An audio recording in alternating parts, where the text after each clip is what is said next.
Barsiisaa Dastaa Kabbadaa rakkoo jiraattotaa furuuf maashina boqqolloo calleessuu fi midhaan biilaa dha'u hojjetee rakkoo hawaasaa fure. Oomishni kaane gutuun iddoo tokko ukkaamamee taa'u bokkaatti dhufee uummata keenya kisaaraa garbaa keessa gashuu danda'a.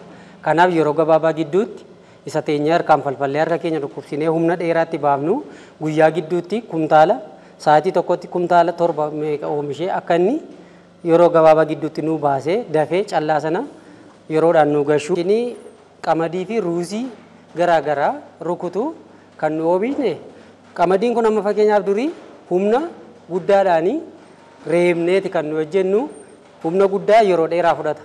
Amma humna xiqqaadhaanii yeroo gabaabaa keessatti dafnee oomishne akka argannu nisheetiifiin kun immoo durumaa kaasee qamadiin jira amma mootummaan akka biyyattiitti akka oomishamuu fi kan barbaachise waan ta'eef yeroo gabaabaa keessatti baay'inaan inni oomishame sun akka inni rukutamee callaa firii gaarii namni uummanni keenya utuu bokkaan itti nufi utuu waa tokko hin balleessin akka inni oomisha gaarii argatuuf yaadneeti. Warroota biilaa qaban kana kanneen akka ruuzii akka garbuu kanneen biilaa qaban kana callaa firii gaarii godhee argisiimsee. Barsiisaa Biqilaa Abdiisaa rakkoo nyaata lukkuu furuuf maashina nyaata lukkuu qopheessus kalaqe. Maashinii nyaata lukkuu oomishu sun hin jiru. Naannoo keenya kana hin jiru. Naannoo Adaamaa Bishooftuurraa fe'amee dhufaa jechuudha.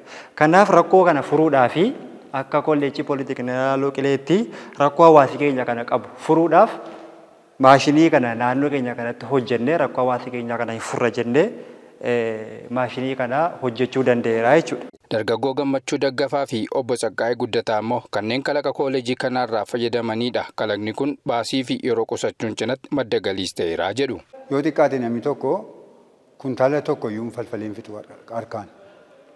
Inni kun garuu umurii daqiiqaa 5 fi daqiiqaa 10 gidduutti kuntaala 3-4 falfalaa jechuudha. Gatiin isaas gadi bu'aa.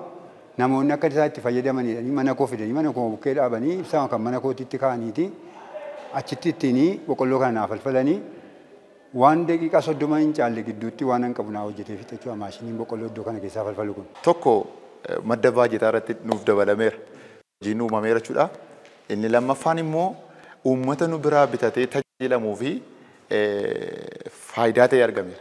Warraaqsa industiriif ka'umsa kan ta'e hojii kalaqaati. Hojiin kalaqaa baasiif yeroo qusata oomishtummaas ni guddisa. Hojiin kalaqaa yeroo kanatti akka Itiyoophiyaatti xiyyeeffannoo guddaa argateera. Kanaafis hojiin kalaqaa saffisaan dabalaa jira. Keessumattuu akka lixa Oromiyaatti hojii kalaqaa kana jajjabeessuu fi ceesisuu keessatti kooleejonni ga'ee guddaa bahaa jiru. Kooleejiin Pooliteeknikaa godina Qellem Wallaggaa aanaa Laaloo Qilees gama kanaan hojii fakkeenyummaa qabu hojjetee jira.